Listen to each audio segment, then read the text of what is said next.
হে দয়াময় প্রভু, আমার অস্তিত্বের মালিক, ইহকাল ও পরকালের ক্ষমা করনেওয়ালা, শয়তানের ওয়াসওয়াসা ও অবাধ্য নফসের তাড়নায় যে ভুল বা গুনাহগুলি অতীত, বর্তমান, ভবিষ্যতে করেছি, করব, তা হতে মুক্তি চাই আপনার শাহী দরবারে। আপনি সব পারেন। আপনি দিনকে রাতে পরিণত করতে পারেন, আপনি রাতকে দিনে পরিণত করতে পারেন।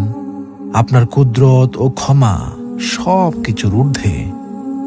আপনি কারো কাছে জবাবদিহিতা করেন না, আপনি রাজাধিরাজ। আপনার মহিমা যে ভাষায় লিখি না কেন, সবই ম্লান হয়ে যাবে আপনার শানে।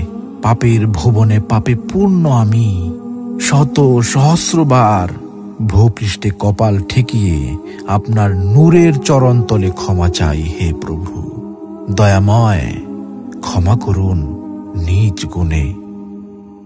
মনে করেন আপনি আমাকে মিথ্যা একটা অপবাদ দিয়েছেন এবং ধুয়ে রেখে দিয়েছেন একদম মিথ্যা অপবাদ দিয়ে। যতক্ষণ আমি আপনাকে মাফ না করছি, কাবা ঘরে গিয়ে গেলাফ ধরে কান্নাকাটি করলো, এই পাপ মাফ হবে না ইনশাআল্লাহ। এই অবস্থায় মৌত হলে কি হবে? পরকালে দেখবেন আমি দাঁড়িয়ে আছি আপনার জন্য। আপনার হিসেব হচ্ছে, হিসেব শেষ।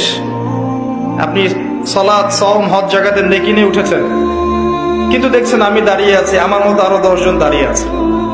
ওই 10 জনকে আপনি গালি দিয়েছিলেন, অপবাদ দিয়েছিলেন, তাদের গীবত করেছিলেন, তাদের সম্পদ বা সম্মানের হানি করেছিলেন। এখন কিয়ামতের মাঠে আপনার নেকি দিয়ে এই ঋণ শোধ করতে হবে, অন্য কোনো অপশন নাই।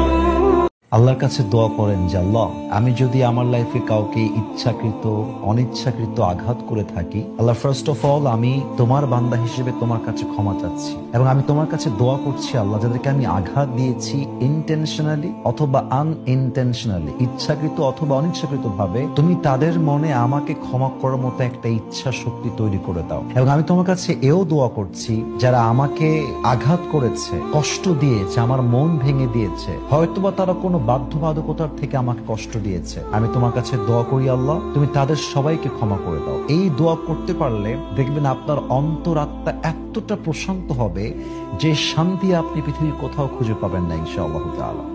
মৃত্যু তোমার একদিন একদম নিস্তব্ধ করে দিবে। সেদিন দেখবে সবাই ব্যস্ত, তুমিই কেবল শান্ত।